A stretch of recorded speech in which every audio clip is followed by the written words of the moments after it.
Mami, umurong ka dito sa akin. Asawa mo ako. Harap ka nga. Ay, urong ka nga. Yan. Dito. Tabihan mo ako dito. Tabi ka rito kasi hindi ka makikita sa camera. Yan. Magandang umaga. Tayo po ay magsasamba. When the music fades and all is stripped away, and I simply come.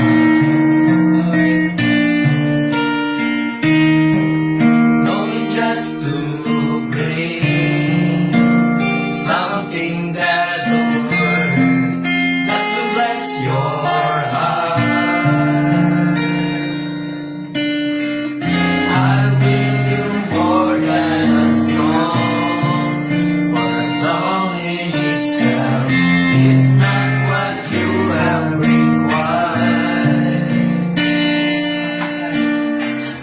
You search much deeper within to the way things appear. You're looking into my heart. I'm coming back to the heart of worship, and it's all about you. It's all about you, Jesus. I'm sorry, Lord, for the things I made. When it's all about you, it's all about you, Jesus. The storm is not a problem because God protects His people. In a endless world, no one should express how much you deserve. Taas natin ang ating mga kamay. So I'm weak and full. All I have is yours. Every single breath. I bring you more than a song, for a song in itself is not what you have required. You search much deeper within, though the way things appear. You're looking into my heart.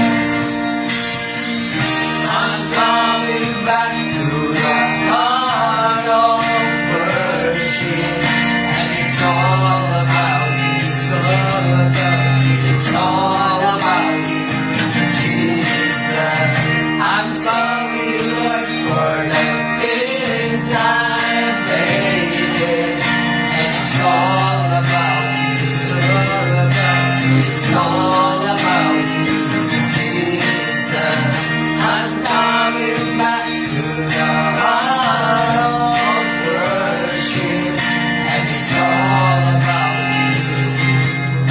It's all about you, Jesus.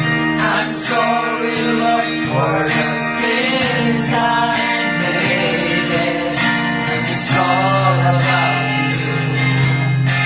It's all about you, Jesus. It's all about you.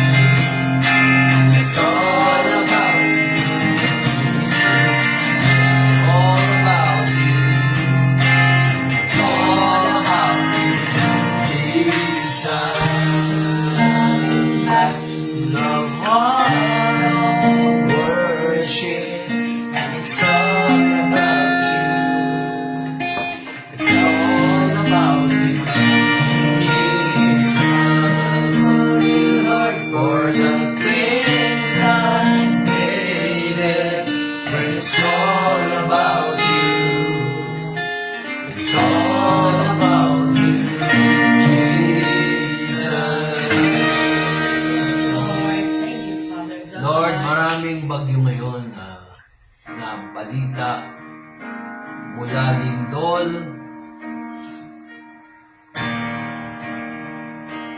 bagyo, baha, Ikaw ang tanging kagalingan sa lahat ng sakit at karamdaman. Yes, Father God. Kagaya ng ginawa mo sa akin, aneurysm, problema ba yan sa Diyos? Ang Diyos ay ministry. Yung mga may sakit sa tiyan, flagell lang ang katapat niyan. Ako na nagsasabi, flagell yan. Makain ko ng flagell para ka lang nagdahilan. Huwag kang kumain ng mamantika for 1 week. Kumain ka ng yung pinakulong kanin. Gagaling ka kung may sakit ka.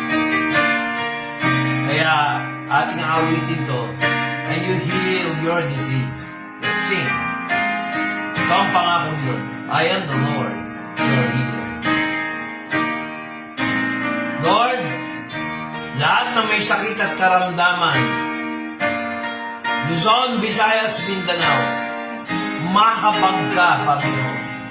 Mahabag ka sa aming mga Pilipino. Mahabag ka sa aming mga Pilipino sa lahat ng aming ginagawa. Yes, Lord. Baka marami sa amin lumalayo sa iyong salita.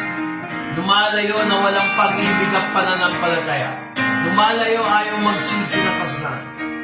They're making Christian churches as business convenience. They do not like to give their time. And most of all, Lord, most of the Christians today, Lord, they want things to hear. You are the God that healeth me. You are the Lord, my healer. You sent your word and you healed my disease. You are the Lord, my healer. Heal our spirit as well as our flesh. You are the God. The healer. You are the Lord, my healer. You sent your word and you healed my disease. You are the Lord, my healer. You sent your word and you healed my disease. You are the Lord, my healer. Father God, you are not only in heaven, you are in our hearts. Amen. Your spirit is staying at our hearts. As the Apostle Paul said, we are bought for a price.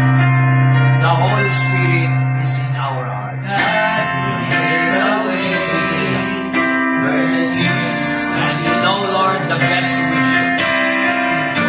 When the storms in life is here, it will be so because of your healing. my God. Lord, let all who watches these videos who has deep problems will solve their problems because you are the one who makes a way beyond our ability. With love and strength for His new day, He will make a way. He will make a way. Thank you, Jesus. And now we are going to sing another song. Let us praise the Lord God. Siya na lang kanta, sapat na ang pagpupuri sa Diyos. Sabayan niyo kami dyan sa bahay niyo. Buksan niyo yung TV niyo malaki dyan. Kabit niyo sa sound, maganda tunog niyo. Sigurado. Para marinig nila ang pangaral ng Diyos.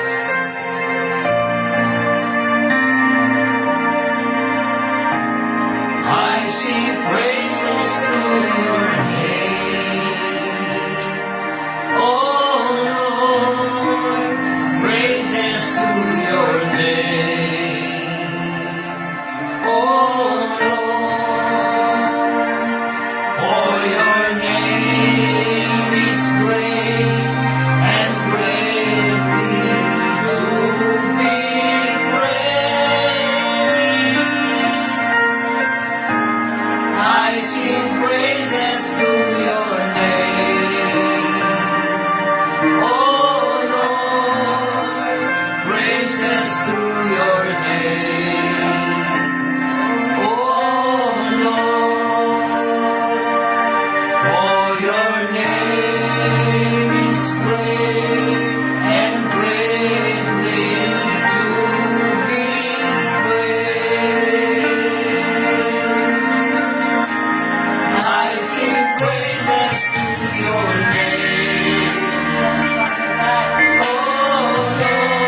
isang, ano ba?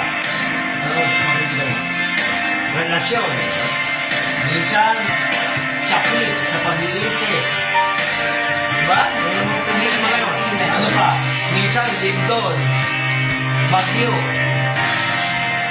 Kidlat. Yung mga ganyan. Ipo-ipo. Tsunami. Yung alulubog na lupa ngayon. Yung sinkhole. Yung lumubog na yung lupa. Sinkhole ang tawag doon. Marami suliranin. Kaya ano nangyayari yun sa atin? Alam nyo, related yan sa topic natin. Alam nyo kung ano, pati tagbaha. Yung bagyo pumasok na sa area of responsibility. No?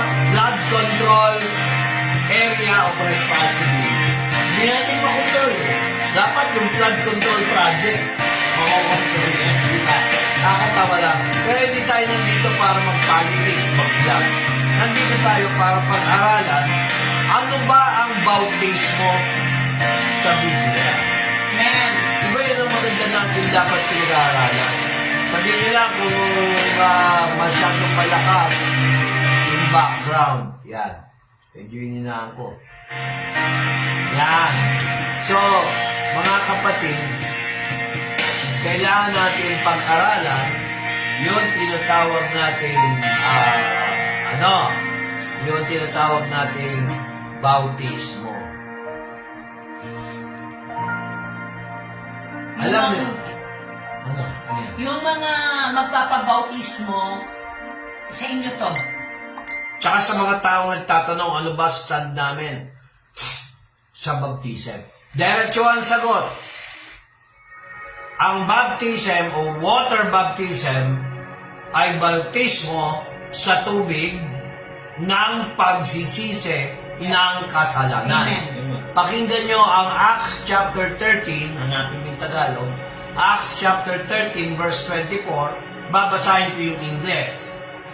When John had first preached before his coming, the baptism of repentance to all people of Israel. Alam niyo, dito sa context ng Acts chapter 13, verse 24, nagsimula ang bautismo sa bansa, sa taong bayan ng Israel.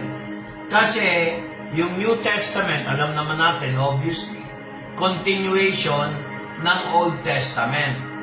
Kaya, si Juan Bautismo o Baptista, no? Si John the Baptist, nagbautismo in preparation sa pagdating ni Jesus Christ. Kung ating i-analyze, tingnan nyo maigi to. Sabi ni John the Baptist, bakit kailangan ka magpabaptize sa akin kay Jesus Christ? Ang sabi ni Jesus Christ, to fulfill all righteousness. Makikita natin yan sa Matthew chapter 12, verse 18. Pero hindi ngayon yan ang topic natin. Ang topic natin, yung bautismo ni John the Baptist, na si John the Baptist dumating in the power of the spirit of Elijah. Yan ang tinatawag na water baptism. Saan ba galing yan, yung water baptism? Bakit kailangan yan? Hindi naman nakakaligtas yan, di ba? Sabi ng iba, hindi. Pero parte ng kaligtasan, pag binigyan ka ng pagkakataong mabautismoan, pinakikita mo sa tao, hindi pakita ng tao, pinakikita mo sa tao na ikaw ay Kristiyano, na nagsisi ka ng kasalanan. Basahin mo nga kapatid yung Tagalog, bibilisan natin yan. Acts chapter 13 verse 24. Sa Tagalog, Gawa 13:24. Basa. Tingnan nyo. Sige, basa. 13. Ayan. 13:24. Tagalog ka, di ba? Ako mamamaya. Ano yan?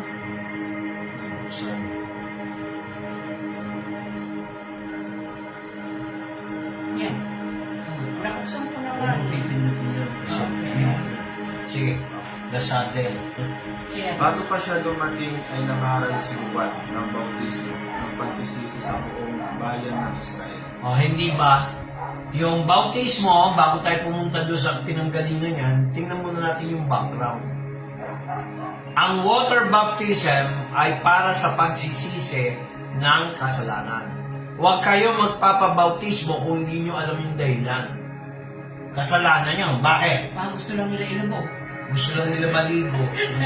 Walang masama. Pero ang bautismo, ilulubog ka. Ang salitang bautismo o baptize sa English means simply to immerse, simply to submerge, and then lift you up. Whether it's a person or an object, bawa ito yung tao, nilubog mo, inakon mo. Yon ang bautismo. From the Greek word baptizo. Okay? Ang ibig sabihin din ng baptism o bautismo, nilubog tayo, ibig sabihin, nilibing tayo kasama ni Kristo, kamatayan dahil sa kasalanan. Ngayon, babangon tayo ulit para mabuhay mula sa kamatayan sa kaluwalhatian ng Ama. Pakibasa nga yung Tagalog, kapatid, na din yung Romans 6:4. Okay, Romans 6:4. Tayo nga'y nangalibing nakalakip niya sa pamamagitan ng bautismo sa kamatayan, na kung paanong si Kristo ay nabuhay ng maguli sa mga patay sa pamamagitan ng kaluwalhatian ng Ama, ay gayon din naman tayo'y makalalakad sa panibagong buhay. Hindi sinabing maligtas, pero sinabi kung anong ibig sabihin. Di ba pagka yung mga nabautismo sa inyo, ito kayo, nilubog sa tubig, yun yung kamatayan. Di ba? Pagka inaawang ko ulit, yun yung muling pagkabuhay. Amen. Walang pinagkaiba nung panahon ni Noah, sabi ng Diyos, gugunawin ko ang daigdig sa delubyo o sa baha. Namatay ang mga tao, isipin nyo, kapatid, no? Isipin nyo, 40 days and 40 nights, umulan, walang tigil.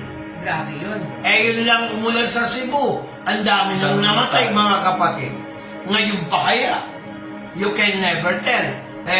Pumasok yung bagyong Uwan sa Philippine Area of Responsibility, Flood Control Project Area of Responsibility. Medyo pinapaalala ko lang doon sa mga involved sa scam ng ghost project ng Flood Control Project. Isipin nyo yung kinurakot nyo, maraming namatay, maraming napinsala. Sana makonsensya kayo. Hindi, huwag mo sasabihin yun. Diyos ang magsasabi nun. Magsisi na kayo ng kasalanan. Pero I'm not pointing fingers sa mga tao yon. May pagkakataon pa silang bumawi. Kaya lang, yung namatay, hindi mo na mababawi. Siguro naman, nasa demonyo na yun. Pag hindi ka nagsisi ng kasalanan, sa demonyo ka. Kaya kung kayo nasa flood control project scam sa Cebu, mag-imbestiga kayo sa Ilocos. Huwag puro Bulacan. Di ba? Oh. Hindi puro Davao. Hindi puro Davao. Hindi, pati Bulacan nga yun, ano nila eh. Oh, hanggang ngayon, wala. Tigilan nyo na i-imbestiga, gumawa na kayo ng batas. Kung talagang may kaso, kasuhan nyo na sa Supreme Court. Hindi yung puro investigasyon. Bawasan nyo yung insertion. Yan, isa yan sa mga problema. Yan ang solusyon. Patawag nyo si Bongbong kung talagang may nakita kayong kasalanan niya. Tawagin niyo si Romualdez. Tawagin niyo si... Hindi yung bintang kayo ng bintang, hindi niyo kasuhan. Yung mga taga-AFP, huwag kayong... Kunin niyo yung pera, talagang sa inyo yan. Pero huwag niyo sundin pagka gano'n, ha? Kung gano'n, ha? Ewan ko lang. Wala tayong masasabi. Hindi tayo politiko, hindi naman tayo lawmaker. Ayoko maging lawbreaker. Di ba? Ngayon, balik tayo. Basahin mo yung Romans 6:4. Therefore, we are buried with Him. Sino raw? Yung mga Kristiyano. Ang nagsasalita nito si Pablo. We are buried with Him by baptism unto death. Kung tatagalogin nyo ng online Tagalog, pakinggan nyo. Dahil dito, tayo ay inilibing sa Kanya, meaning si Jesus. Inilubog tayo sa kamatayan, katulad ni Kristo na nabuhay muli mula sa kamatayan. Bakit daw? Para sa kaluwalhatian ng Ama. ganun din tayo dapat lumakad na may bagong buhay. Bagong lakad. Yan ang ibig sabihin ng baptism. Kasi nung si Noah, nung nagalit ang Diyos dahil sa katampalasan, sa masasamang isipan na ginagawa ng mga tao nung panahon ni Noah, si Noah po ay ikasyam na henerasyon mula kay Adam and Eve. Nagalit ang Diyos, ginunaw niya ng tubig. Sino yung mga namatay? Hindi lahat, pero maraming namatay. Number 1, Nephilim giants. Mga taong naanakan ng mga babae na mga fallen angels. Ayon sa non-biblical sources as well as historical records, gaya ng Gilgamesh record sa Samaria, Mesopotamia. Pangalawa, yung mga hindi nakinig sa preaching ni Noah, preaching righteousness. Ba't ka Noah, ba't ka nagpapatayo ng barko o arko? Nung galing yung salitang arko barko. Malaking barko, higanting barko. Ba't ka nagpapagawa ng barko sa disyerto? Ang init-init, hindi naman umulan. Di ba ganyan yung remark ng mga, yung pinost ko, yung tungkol sa weather? Signal number, wala namang ulan. Ano bang klase yan? Kaya nga weather pabago-bago. So, ibig sabihin, weather lang yan. Kaya, di ba? Ngayon, ano nangyayari? Alam niyo, hindi lang kayo kinakausap ko dyan, pati yung dalawang kasama ko, si Mrs. at saka itong si kapatid na JM. So, makikita nyo, no? Mayroong parting, sasabihin nila, wala namang ulan. Tinawa na nila.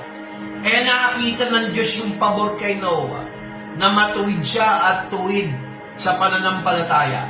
Inutusan siya ng Diyos, gawa ka ng arko, kumuha ka ng pares, kaya uso na yung pares noong panahon ni Noah, hindi lang doon sa Cavite yun. Hindi na yung pares yung kinakain sa mga restaurant.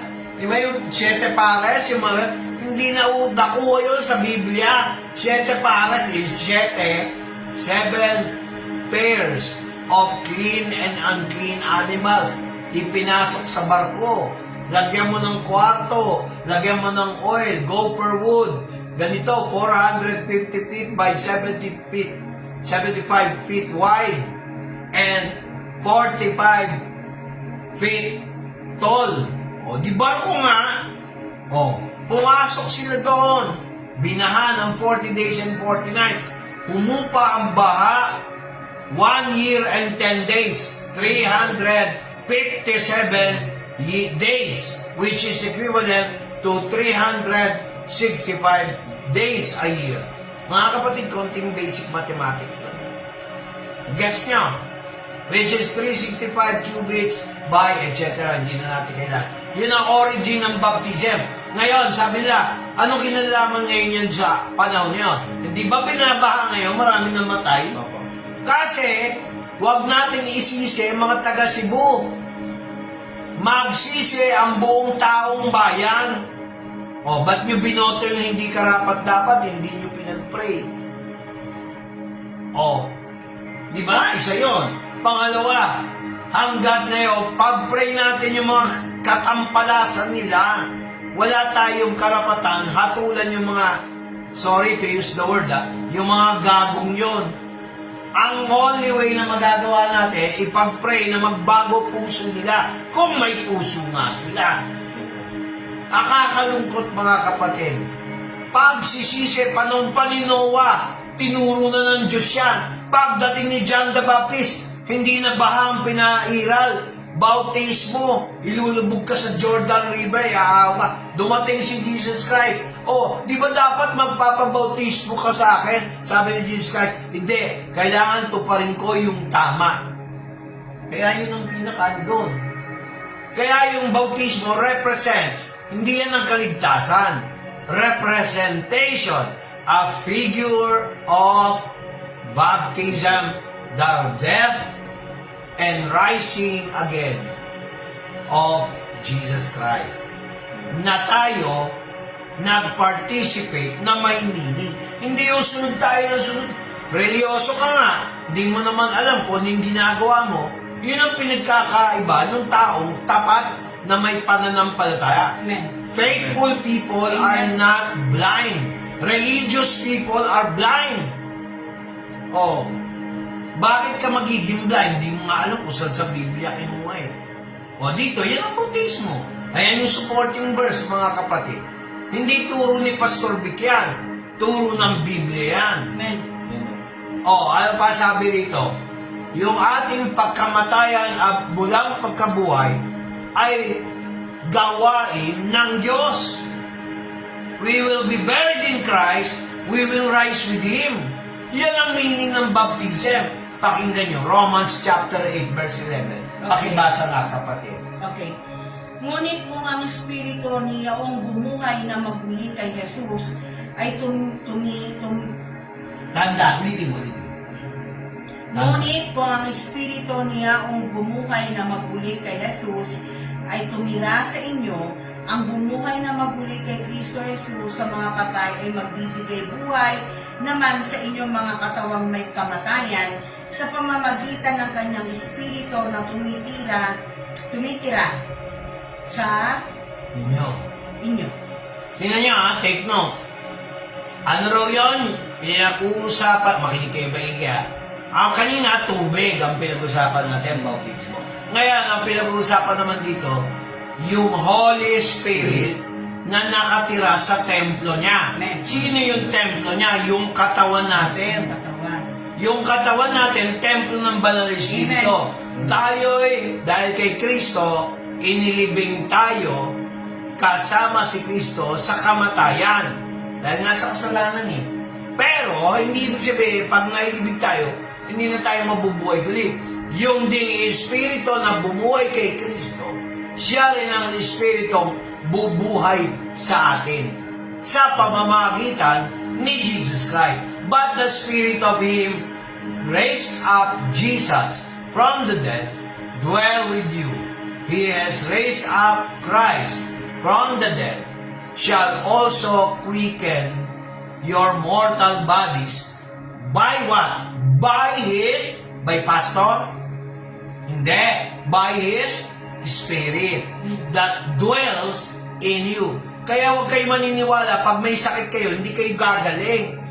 O kung talagang born again Christian ka, dapat angkinin mo yung Holy Spirit nakatira sa katawan mo. Amen.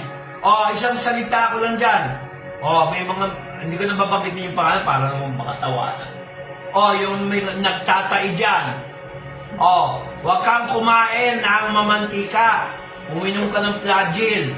O, sa Spirit of Faith, Spirit of Christ, halukayin lahat ng amoebiasis, lahat ng panunaw na problema, lahat ng liver problem, kung meron yan, gagaling in Jesus Christ's name. Tanggapin mo na yan, kapatid. Huwag ka na magduda, hindi naman ako nagpagalit. Yung Holy Spirit nasa iyo. Mag-comment kayo dyan para naman may exciting, hindi ako napapagod. Kami ni tatlo dito. Nag-dress rehearsal pa kami sa studio, di ba? Joke lang, mga kapatid. Alam niyo, paminsan-minsan mag-joke ka. Baka sa sobrang seryoso nyo, magkasakit kayo sa puso, kagaya ko. Huwag naman. Kasalanan yun. Amen ba? Amen. So, alam niyo yung lesson natin, no? Ang pangapat, ito nga yung sinasabi ko. Ang baptism, kung gusto mong maligo, maligo ka na. No, walang masama. Pero ang baptism, hindi para paligo. Ang purpose niyan, tungkol sa relasyon kay Noah. Tingnan nyo, pakinggan nyo, ang 1 Peter 3:19 hanggang 21. Okay. Basahin mo yung hanggang 20, ikaw naman magbasa ng 21. Okay. JM. 1 Peter. Ayan, nakasulat oh. Nasusulat. Okay. Basahin mo naman. 1 Peter 3:19. Naiyang din ang kanyang iniyaon at nangaral sa mga espiritong nasa bilangguan. 20. Na ng unang panahon ay mga suwail na ang mga pagpapahinuhod ng Diyos ay nanatili noong mga araw ni Noe, samantalang inihahanda ang daong na sa loob nito'y kakaunti. Sa makatuwid ay 8 kaluluwa ang nangaligtas sa pamamagitan ng tubig. Hop, stop. Papaliwanag natin yan. Pansinin nyo, nung namatay si Kristo, no? Hindi naman talaga namatay, yung katawan lang niya namatay, no, ipinako. Pumunta siya sa mundo na mga espiritong napreso. Makinig kayo maigil. Sino yung mga nasa bilanggo o preso na espiritu? Yon yung espiritu noong panahon pa ni Noah. Take note, babasahin ko yung English kung hindi totoo yung sinasabi ko. Ito po ay katuruan ayon kay Pedro. By which he also went, wala namang ibang pupunta ro, alam naman si Pedro, alam naman si Pablo, alam naman si Noah, patay na si Noah, nasa langit na yun. O sabi, by which he went, past tense, and preached into the spirits in prison. Kung babasahin mo ng isa lang yan, hindi mo maintindihan. Baka interpretasyon mo. Tingnan mo yung konteksto o context. Sabi niya, which sometimes were disobedient. Hindi ba disobedient yung mga tao ng panahon ni Noah? Tama. Tinawanan pa siya. Ba't ka nagpapagawa ng barko dito pa sa disyerto? Di ba dapat sa dagat yan? O sa ilog? Sabi mo, uulan, hindi naman umuulan. Ang araw, nakatirik yung araw, ang init-init. Nag-gets niyo ako mga kapatid? Amen. Kaya sabi niya, sometimes were this, where sometimes the world once long-suffering of God. Nagtyaga si Lord, magtimpe. Dapat yan, sinunog doon yan eh. Pero ano sabi? Waited in the days of Noah while the ark was preparing, wherein few 8 souls were saved by water. Amen. Pero kung tutusin, saved by the ark. Hindi dapat water. Pero, ang water, sign of cleaning. Tama? Amen. Pinag-usapan mo tubig, paglilinis, Paglilinis. naliligo. Pero hindi yan ang message na gusto ko ano ni Pablo, ay ni Pedro. Ang sinasabi ni Pedro, symbol yan na nangyaring literal, pero symbol yung tubig ng kaligtasan ng 8 tao. Si Noah, si Mrs. Noah, at yung kanyang mga anak kasama ang kanilang kanya-kanyang asawa. Diyan din nakita yung All Souls Day. Huwag niyo sabihin wala silang kamag-anak na namatay dyan. Alam nga naman pamilya lang ni Noah ang iniyakan nila. Nag-gets nyo ba? Amen. Kaya namatay, kaya nagkaroon ng All Souls Day nung panahon nila. Although hindi nila tinatawag na All Souls Day, dyan na uso yung binibisita yung labi ng iyong Mahal sa buhay. mahal sa buhay. Kahit hindi mo nga mahal sa buhay, binibisita eh. Kung mayroong ganon, naniniwala ka ba? Amen. Amen. Tingnan mo yung ibang supportero, hindi naman lahat. Hinuhukay kasi may gintong ngipin. Di ba? Yung iba naman, kinukuha yung kandila. O, di ba? Tama yung sinasabi ko. So, mga kapatid, ito yon. Ito ang sabi nga rito, verse 21, basa. Okay. JN. Nakaliba, si kapatid ni JN. At ang bautismo na siyang kalarawan nito, ang nagliligtas sa inyo ngayon, hindi sa pag-aalis ng karumihan ng laman, kundi bilang pag-ibig sa Diyos ng isang malinis na budhi sa pamamagitan ng muling pagkabuhay ni Jesucristo. Nakita Amen. nyo? So, ibig sabihin, hindi naman kaligtasan yung bautismo. Pero, nilalarawan ang kaligtasan. Naintindihan niyo ako? Amen. Hindi siya naglilinis ng libag. Sabi nga rito, the life figure unto baptism does now save us. Yung meaning. Kasi iba, bobo eh. Sorry to use that word ha. Baptism daw nakakaligtas. hindi mo na tingnan yung umpisa. Like figure nga eh. Like figure that baptism does now save us. Like figure. Ang like figure doon, yung kaligtasan sa tubig. Answer of a good conscience. Pag nagpabautismo ka, bautismo ng pagsisisi, bautismo kay Jesus Christ, kaligtasan, resurrection of Jesus Christ.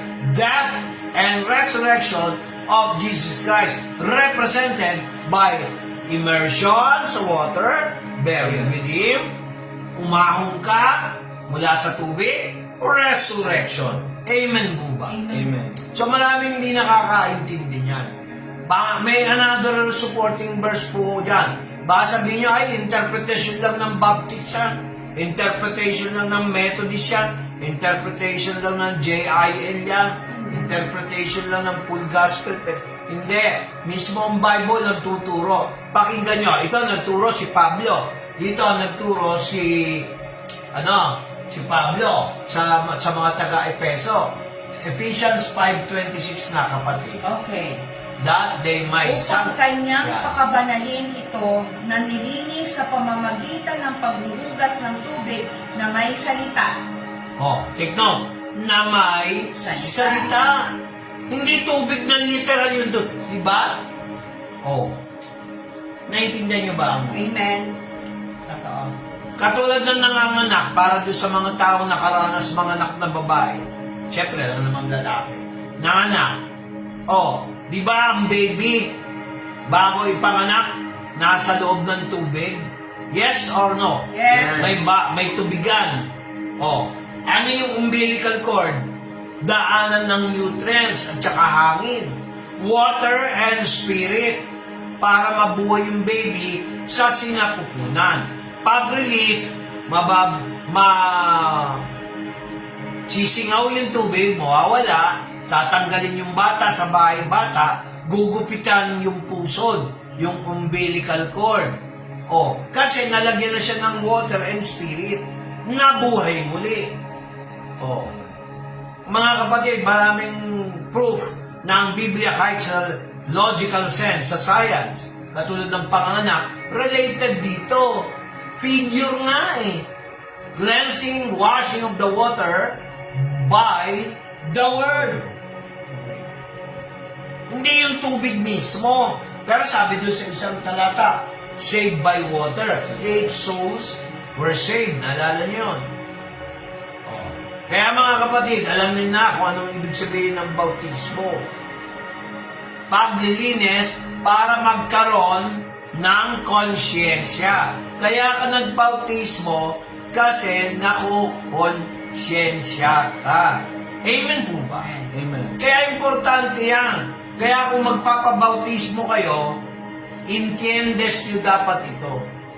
So kanina, water baptism, tapos spirit baptism, mamaya, baptism of fire. Maraming tao po, pag ginamit yung salitang baptism of fire, kapighatian. Figure of speech sa English. Pero, halos parehas sa Hebrew and Filipino languages. Pag sinabing baptism of fire, yan ay dapat nating intinding maigi. Dito sa Matthew chapter 3 verse 11. Sabi nga ni Juan Bautista, o itinatawag natin John the Baptist o John the Baptizer, sabi niya, meron darating na higit pa sa akin. Hindi ako karapat-dapat kalagin ang sintas ng kanyang sapatos o kanyang tsinelas o yung kanyang sandalyas. Tingnan niyo ha, bakit? Si Juan Bautista ay nagbabautismo sa pamamagitan ng tubig. Kaya walang binabautismo ang bata. Oo, Kasi hindi yan. Amen? Kaya yung bautismo, tubig. Kung binautismohan si Kristo nung baby pa siya, dapat binanggit sa Bible. Mali eh. Maraming maling katuruan. No? At yung purity ng dugo ng bata compared sa purity ng adult, Aminin natin, mas malinis ang dugo ng bata Amen. kaysa sa matanda. Kaya sabi nga nila, nagbiruan ay, mas matanda sa akin yan. Mas maraming kasalanan yan. Tama, mali. Tama. Di ba? Iusan ko, pero hindi lagi. May mga tao. Oo nga, makasalanan, pero meron na nanadya. Nagpapatuloy pa rin sa kasalanan. Totoo. Dapat hindi. Alam na niya yung kasalanan. Yes. Pakinggan niyo ang pagkakaiba ng baptism of water mula kay John the Baptist, pero nagpabaptize din si Jesus, at yung baptism in the name of Jesus Christ. Kasi mayroong mga grupo, particularly sa mga Pentecostal, iba raw yung baptism of Spirit and Fire kay doon sa baptism kay Jesus Christ. Pwede ba mag-aral muna kayo ng grammar? Magbasa nga kayo ng Biblia? Insulto sa Diyos yun eh. Tingnan nyo, Matthew chapter 3, verse 11 to 12. Pero basahin mo muna yung verse 11. Babasahin ko muna yung English. I indeed baptize you with water unto repentance. But he that comes after me is mightier than I, whose shoes I am not worthy to bear. He shall baptize you with the Holy Ghost, with fire. Sino kaya yung magbabaptize sa kanila ng with fire na sinasabi ni Ma'am Bautista? Pakinggan nyo yung Tagalog para Okay. mas makakita. Sige, Sa basta. katotohanan, Mateo 3:11. Sa katotohanan ay binabautismuhan ko kayo sa tubig sa pagsisisi. Datapwat ang dumarating sa hulihan ko ay lalong makapangyarihan kaysa akin, na hindi ako karapat-dapat magdala ng kanyang pangyapak. Siya ang sa inyo'y magpapabautismo sa Espiritu Santo at apoy. Makita nyo, meron daw maghigit sa kanya. Kita nyo ang kababaang loob ni John the Baptist. Gayahin natin siya. Huwag tayong katulad ng ibang pastor na parang napakalahat ng blessing nasa kanya. Parang lahat ng gift. Kiniklaim mo na yung glory ni Lord eh. Porket ba may Ephesians 2:2 eh, kiniklaim mo na yung glory. Mali yun. Gayahin natin yung kababaan loob ni John the Baptist. No? May darating daw, babautismohan sa pagsisisi. Pero yung isa, babautismohan sa banal na espiritu at may apoy. Kaya doon pumapasok yung gift. Gift of understanding. Gift of prophecy. Casting out of demons. Gift of healing. Gift of helps. Lahat ng gift na yan, gift yan, bigay ng Holy Spirit yan. Amen. Hindi yan galing sa'yo. Amen. Galing sa Diyos. Kaya tayo mga Kristiyano, pag tayo gumagalaw sa Panginoon, huwag tayong magyabang. Kahit ako hindi pwede magyabang. Amen. Dapat nga, ehemplo kami mga pastor. Maraming pastor mayabang pa. Hindi ako naninira, totoo naman. Tapos nasisira pa sa pera. Tapos kung siraan ako, kaya ako hindi natutuwa sa mga ganun, naalay ko. Mga kapatid, ayoko maghatol. Ang mga ugali nila para mga pariseyo.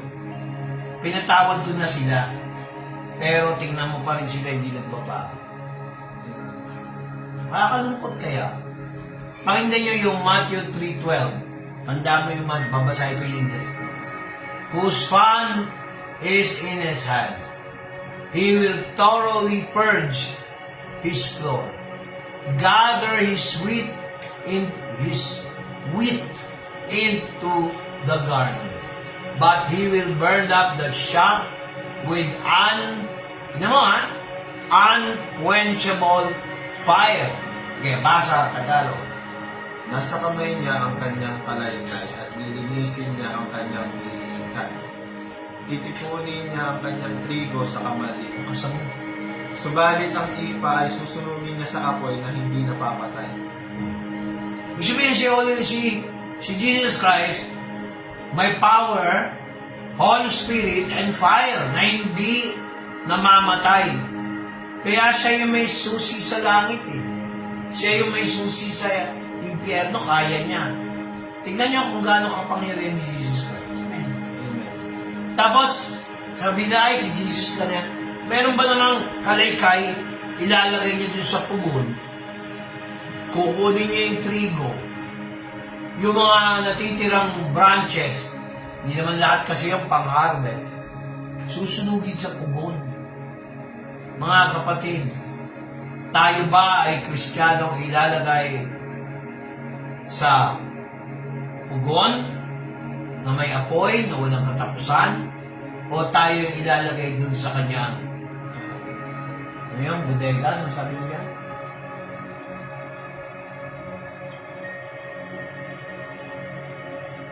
Giikan. Giikan. Giikan, lalagyan. Di ba pag pumunta kayo ng bukid, yung mga magsasaka, may lalagyan ng sama-sama yung damo sa isang lugar, tapos yung lalagyan ng bigas o trigo o sa Israel yan o sa Saudi, ilalagay doon sa isang lugar. Ganun po ang nangyayari. Sabi niya, sapagkat si Juan, ilalagay, thoroughly purge his floor, gather his wheat into the garner. Wheat, parang Quaker Oats, di ba? Yung grain ng Quaker Oats. Ilalagay dito yun. So, ganyan na ganyan ang sabi niya. O ngayon, punta na tayo. Pastor, ano ba itong baptism of fire? Ang baptism of fire, depende sa sentence. Sa Biblia, ang ibig sabihin, pagsubok. Ang ibig sabihin, tutupukin kung anong klaseng Kristiyano tayo. Katulad ng ginto, na ang ginto, pinupurify yan 7 times hanggang wala ng impurities. Kung hindi pure gold yun. Kaya nga may karat eh. Pagka ang ginto galing sa iron ore, hinihiwalay yung carbon, hinihiwalay yung silver, hinihiwalay yung mga ibang impurities gaya ng argon, helium, xenon, gases, hanggang lumitaw yung Ag. Ano yung Ag? Mag-aral kayo ng chem. Gold. Di ba? Au mercury. K potassium. May matatandaan mo kayo. So, nakakatuwa ng pag-aral. So mga kapatid, ganito yan. Acts 1:5. Tingnan nyo ang sabi ni Jesus Christ. Ang nagsasalita dito si Jesus Christ. The risen or resurrected Jesus Christ. Acts 1:5. Basa. Sapagkat tunay na si Juan ay nagpabautismo ng tubig, datapwat kayo'y babautismuhan sa Espiritu Santo na di na malalaunan pa. Yon.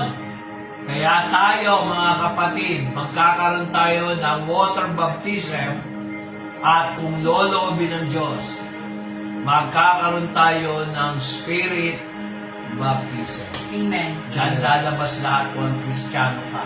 Pag wala, hintay mo ulit. Ganun talaga yun. So mga kapatid, dito yung, kung naalala nyo, nagsalita yung mga apostol na pagkamananlasing. Pagkamananlasing. Nag-speaking tongues sila. Oy, wag, mga taga-Galilea, mga taga-Jerusalem, kung akala nyo yung mga apostol ay lasing, ikatlong oras pa lang, sabihin, 9 o'clock pa lang ng umaga. Hindi sila lasing kung hindi napupuno sila ng banal na espiritu. Sabi ng mga Arabo, Median, Persian, mga nakikinig. Di ba yung mga tao yan, hindi naman nag-aral? Di ba mga Galilea yan, mga Hudyo? Bakit pag sila nagsasalita, naintindihan namin sinasabi nila? Paano sila natuto?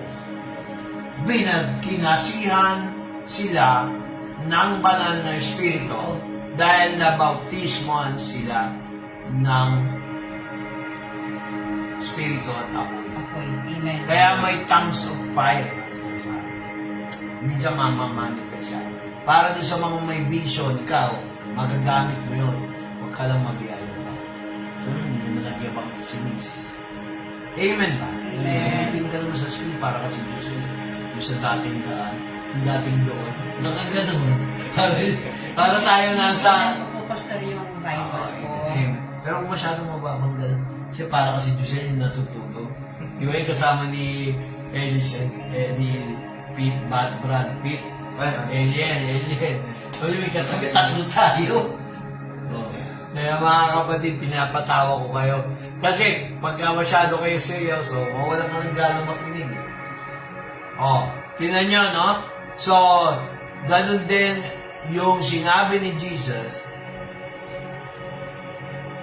Sabi ni John the Baptist sa John chapter 1 verse 33. Alam niyo ba pag binautismohan kayo, no, sa pangalan ni Jesus, hindi naman tayo nagbabautismo sa pangalan ni Juan o sa pangalan ni Pastor. Di ba? Sa pangalan ng church. Hindi. Binabautismo tayo sa pangalan ni Kristo. Amen. Pagka ginaya mo yung style na ginagawa ni Jesus Christ, magkakaroon ka ng ganitong experience. And I knew him not, but he that sent me to baptize with water, the same said to me. Si John the Baptist mismo nagsabi kay Jesus Christ. Ang nagsasalita rito, ayan o, whom thou shalt see the Spirit descending, remaining on him, the same is he which baptizes with the Holy Ghost. Oh, ibig sabihin, ang Spirit pala, pwedeng makita rin pala. Kasi sabi ni Juan Bautista alam nga namang ako nagsabi niyan. Basahin yung Tagalog kung hindi totoo siya. Minsan pala, ang Spirit, At siya, ang Holy Spirit, Holy Spirit, nagsasalita o bababa o gagalaw, minsan pala, nagmamanifest yan. Kung yung multo nga, pinaniniwalaan nila, nakikita yung pang Holy Spirit. Nag-gets ba? Kaya huwag kayong banat-basa ng basa, hindi iniintindi. Mapansin nyo, pag ako nagbibigay ng sitas, pinaliliwanag ko. Kasi pag hindi nyo naintindihan, sayang lang na nakawin ng demonyo. Kaya may kita ko dito, gusto ko naiintindihan. Hindi ko pinatatagal yan. Naintindihan nyo ba ako, mga taga-subaybay? Kaya sabi niyo dyan sa 1, Kabanata 1, talata 13, ay 33. Basa, sige. At siya'y hindi ko nakilala, datapwat ang nagsugo sa akin upang bumautismo sa tubig, ay siyang nagsabi sa akin, ang makita mong babaan ng Espiritu at manahan sa kanya ay siya nga ang bumabautismo sa Espiritu Santo. Oh, sino pa yun? This is Jesus Christ. Ang tinutukoy ni John the Baptist o John, sa ibang version, the Baptizer.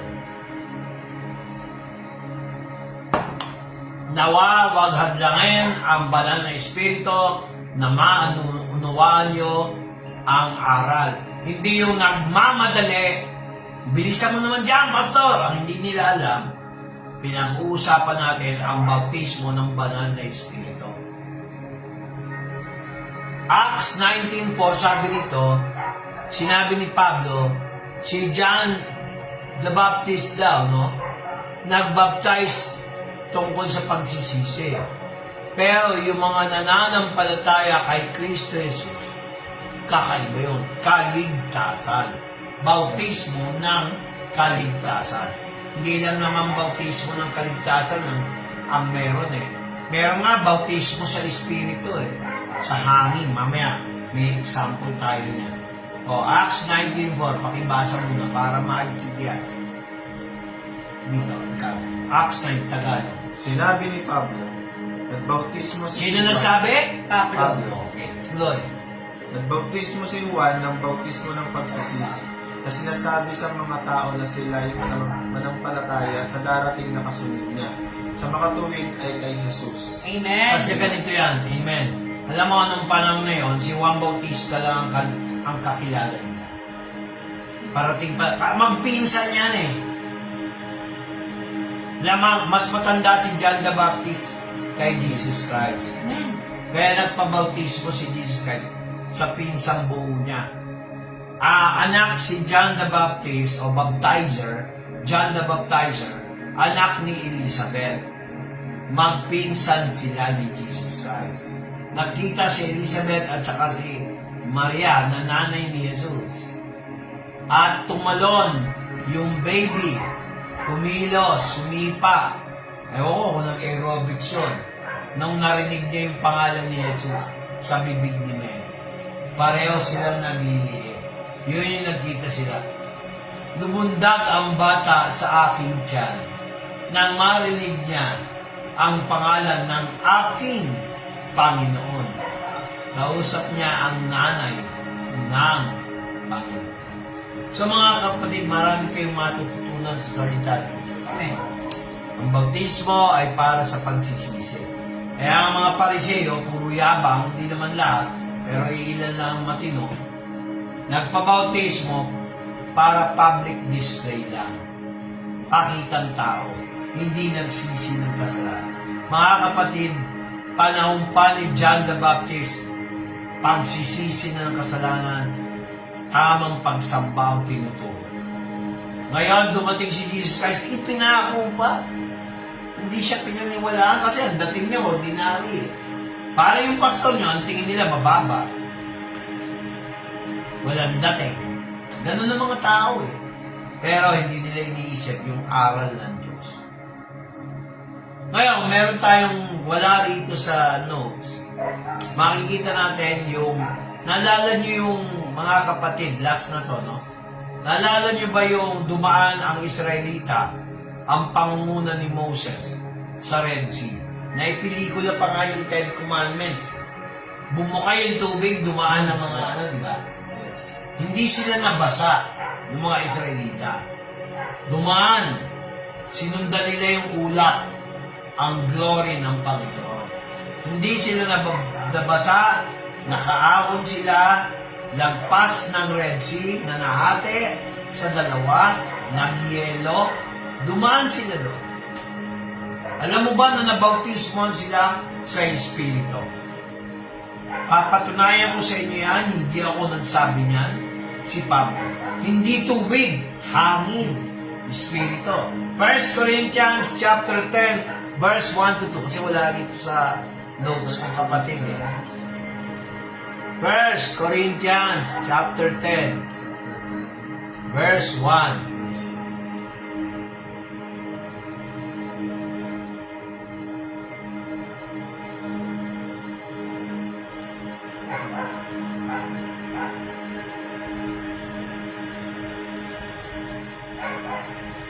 Kita niyo na. Oo. Basahin mo naman. Okay. 1 Corinthians chapter 10 verse 1, sapagkat hindi ko ibig mga kapatid na di ninyo maalaman na ang ating mga magulang ay nangapa sa ilalim ng alapaap at ang lahat ay nagsitawid sa dagat. Basa mo English.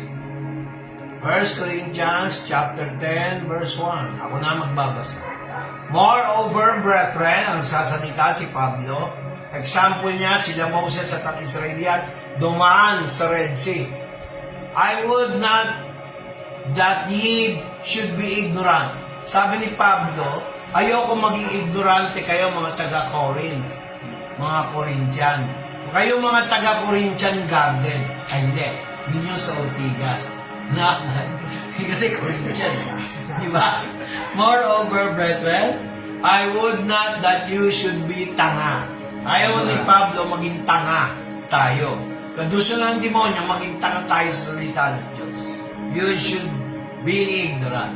How that all your ninuno were under the cloud and also passed through the sea. O, verse 2.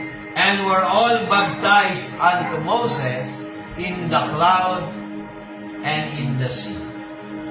Nakita niyo? Binautismo, hindi naman nabasa.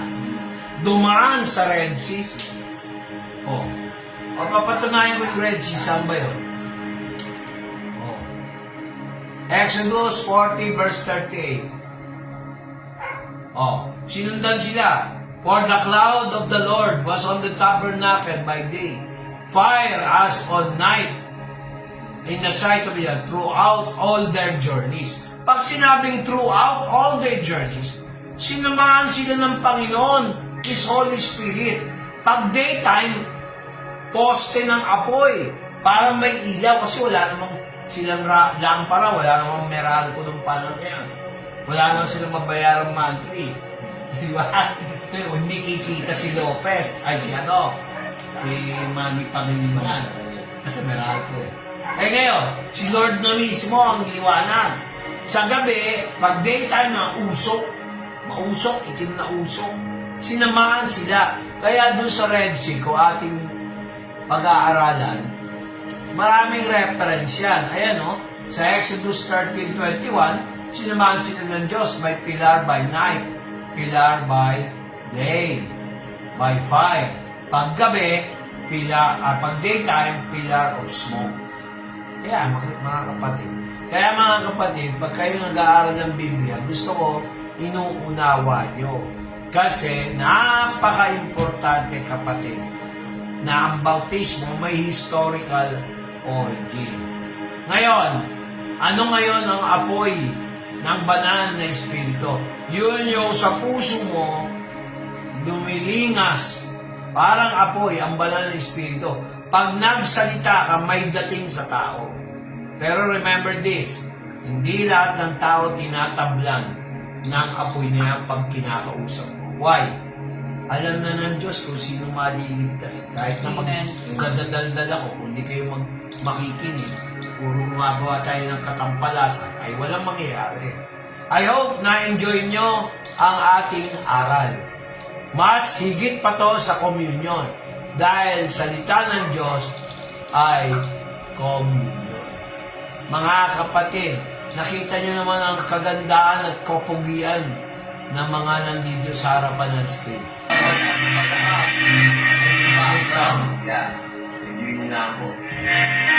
Nakita nyo, tinanggal ko yung sound. Kaya kami, alam ko kung nagbo-broadcast. Kaya walang excuse, mga kapatid. Yung bautismo, hindi nakakaligtas. Pero, ulitin ko hindi nakakaligtas ang bautismo. Ngunit yan ang larawan at pahiwatig na kayo ay ligtas. Pahiwatig. Kasi iba na ini-misinterpret Eh paano naman yung dalawang, di ba nakapako si Kristo, ako yung Kristo. Ito yung dalawang alipores kung magnanakaw.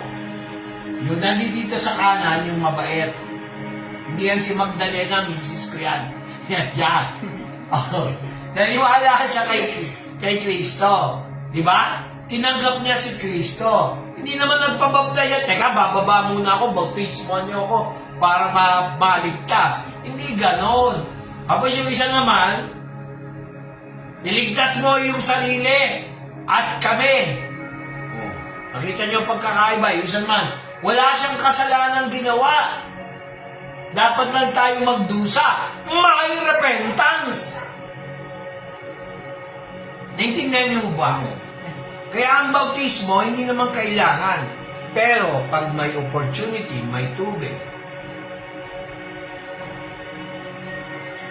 Kumbaga sa eskwelahan niya, may extra points. Ngayon, nais ko sana lahat ng nag-like ng video namin, hindi lang nag-like. Excuse me po. Nagmahal kay Kristo at nakinig sa aral end-to-end sa video na ito, binibless ka. Meron kang tinapay ng buhay, meron kang apoy ng banal na Espiritu bilang proteksyon, may banal na Espiritu ka, may buhay na walang hanggan.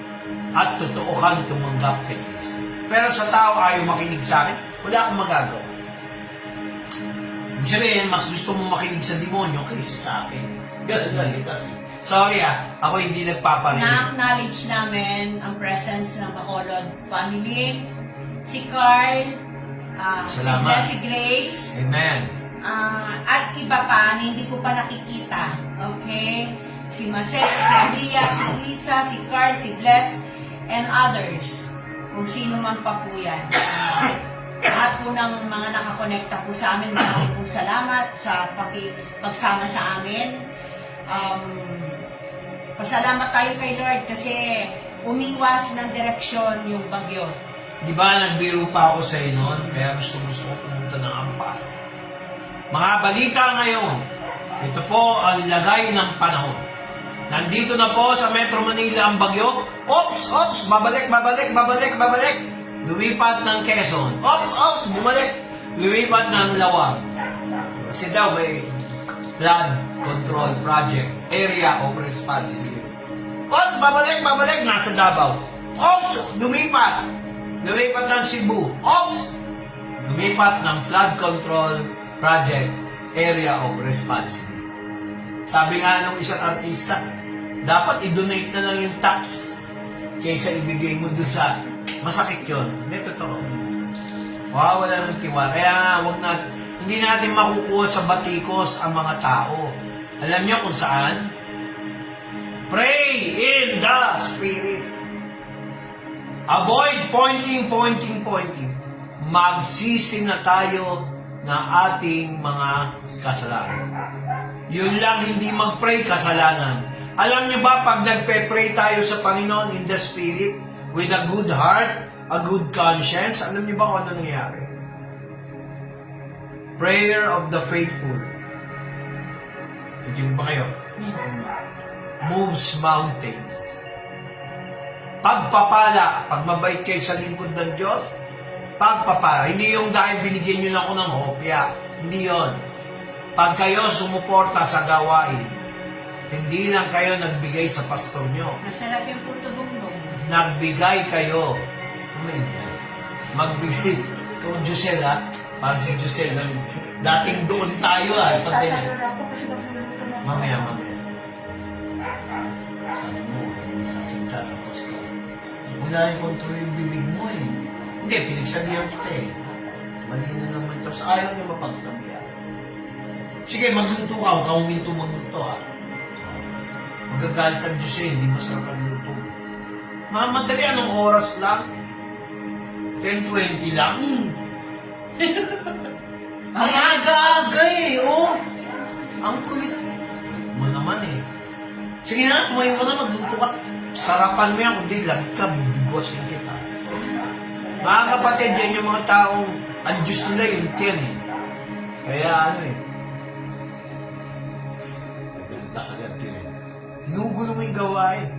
So tayo ay aawit para joke. Tayo ay aawit na isang kanta lang para matapos na yung data nyo. Para maubos ang data nyo. Joke lang. Humingi tayo na itaas natin si Lord.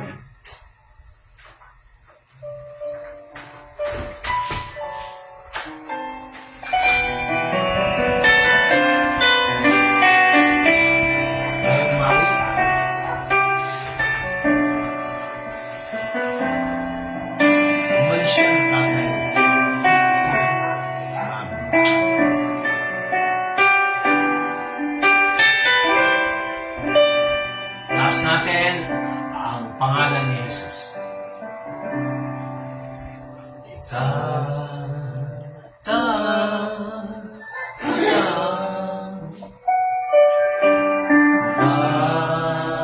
Taas kita sa buhay ko, sa puso ko, itataas kita.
Salamat sa mga nakakonect sa amin.